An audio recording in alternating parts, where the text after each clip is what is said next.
बिस्मिल्लाहिर्रहमानिर्रहीम, अस्सलाम वालेकुम।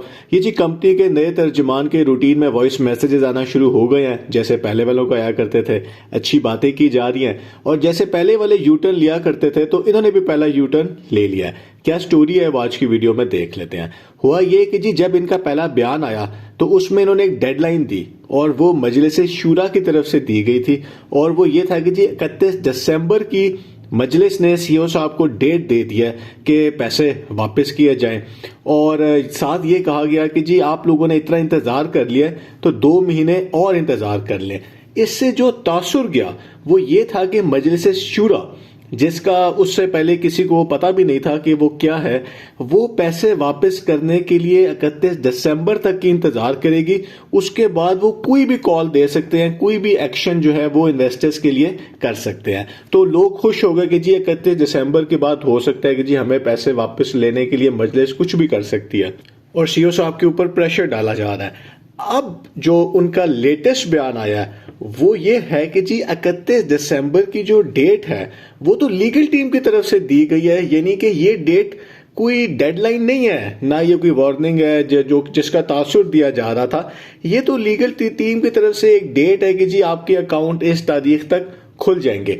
अब क्या वो खुलेंगे ये हमें इस टाइम के ऊपर नहीं पता। और अगर 31 दिसंबर तक बैंक अकाउंट ओपन नहीं हुए तो कुछ भी नहीं होगा। और यही जो मजलिस है वो यह कह देगी कि जी ये तो लीगल टीम की एक प्रेडिक्शन थी, उन्होंने एक बात की वो ठीक साबित नहीं हुई, तो उसके बाद वो कोई 31 मार्च तक की डेट दे देंगे। तो आप लोगों को और जो इन्वेस्टर्स हैं सारे, उनको उस डेट तक इंतजार करने का कहा जाएगा। तो वो जो प्रेशर एक लग रहा था कि जी कंपनी डाल रही है, ये मजलिस जो है वो कंपनी के ऊपर डाल रही है, वो सारा वापस ले लिया गया है। और 31 दिसंबर की डेट भी आएगी और चली जाएगी। अब अगर हम केस देखें तो सिचुएशन ये है कि जी इस टाइम पे किसी को भी नहीं पता कि आगे होना क्या है। क्योंकि नैब की जो अमेंडमेंट्स हैं, जो नैब कानून में चेंजेस हैं, इनका कितना फायदा इनको मिलेगा। जो ऑल पाकिस्तान प्रोजेक्ट वाले थे उनका 100 से कम कंप्लेंट्स थी, वो तो फायदा ले गए कि केस खत्म हो गया, लेकिन अभी तक उनके बैंक अकाउंट्स ओपन नहीं हुए। और वो कंपनी जिसका केस ही खत्म हो चुका हुआ है नैब से, क्योंकि वो छोटी कंपनी थी, उनके 100 से कम कंप्लेंट्स थी, उनके भी बैंक अकाउंट्स अभी ओपन नहीं हुए। और हमें नहीं पता कि इस टाइम के ऊपर B4U की क्या सिचुएशन है। वो कहते हैं कि जी सिर्फ 140 वेरीफाइड कंप्लेंट्स हैं।